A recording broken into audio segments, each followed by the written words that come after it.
அதே காத்து வாசம் வேற, அதே மண்ணு வண்ணம் வேற, அதே மக்க வாழ்க்கை வேற, ஒண்ணு மட்டும் மாறவில்லை.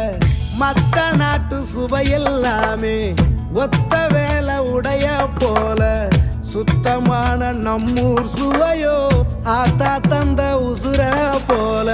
மூட்டி பாசம் கொட்டி சமைச்சது திண்டுக்கல்லு தலப்பா கட்டி,